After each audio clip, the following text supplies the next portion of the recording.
تاریخ اسلام میں اہل بیت کی بہت زیادہ اہمیت ہے، اور واقعہ کربلا کے بارے میں ہمارا اعتقاد یہ ہے کہ اگر یہ نہیں ہوتا تو اسلام زندہ نہیں ہوتا آج تو. لیکن جماعت احمدیہ کے کتابی لٹریچر میں تو شاید اس بات کا ذکر ہوگا، لیکن کسی محفل میں یا کسی کئی دفعہ ہو چکا ہے، میں نے اس کا ذکر نہیں سنا. کئی دفعہ رکھیں.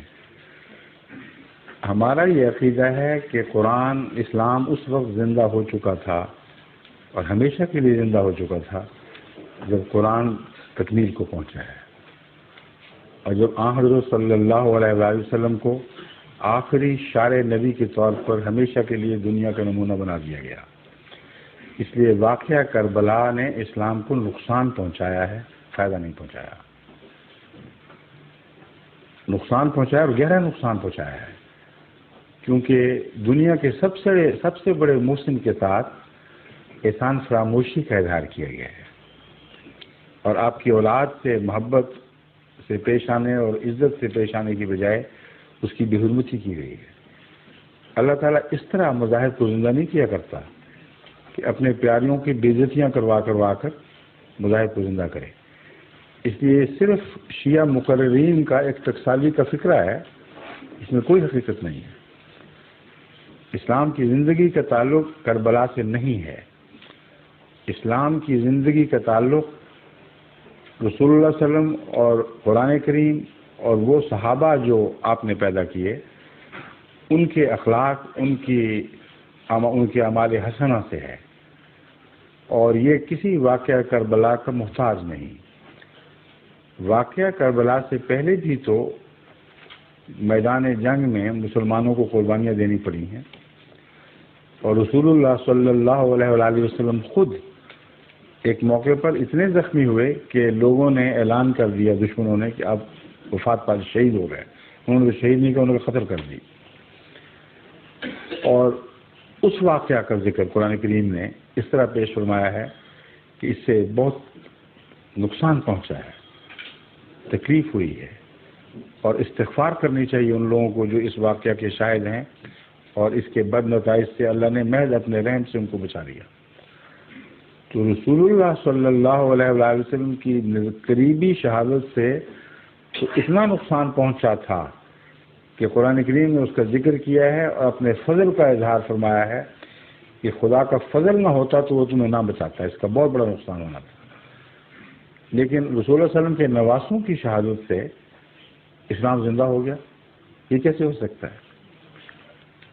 پھر واقعہ کربلا میرے نزدیک انتہائی دردناک واقعہ ہے، جس پر مسلمانوں کو استغفار کرنا چاہیے، اور پہلوں کے لیے بھی استغفار جائز ہے، آئندہ لوگوں کے لیے بھی استغفار جائز ہے.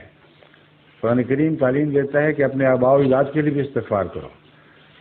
بس میرا تو یہ رد عمل ہے کہ جب میں دردناک واقعہ پڑھتا ہوں تو استغفار کرتا ہوں ان لوگوں کے لیے بھی جنہوں نے ظلم کیا ہے.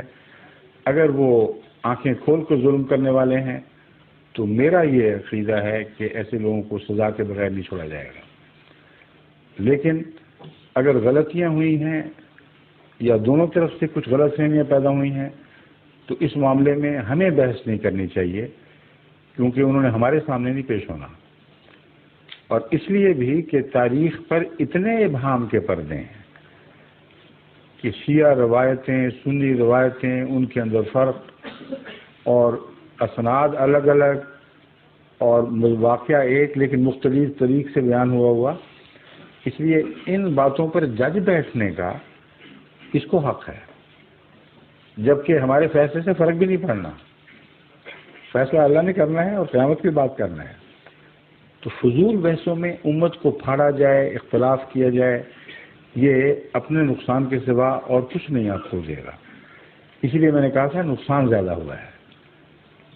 امت بیچ میں سے دو نیم ہو گئی، پھٹ گئی. اور اگر شیعہ سنی ایک امت شیعہ اور سنی دو امتوں میں نہ بدلتی تو آج اسلام کی ترقی کہیں سے کہیں پہنچ جانی تھی. بہت بڑے نقصان اسلامی تاریخ میں شیعہ اور سنی اختلاف کے نتیجے میں ہوئے.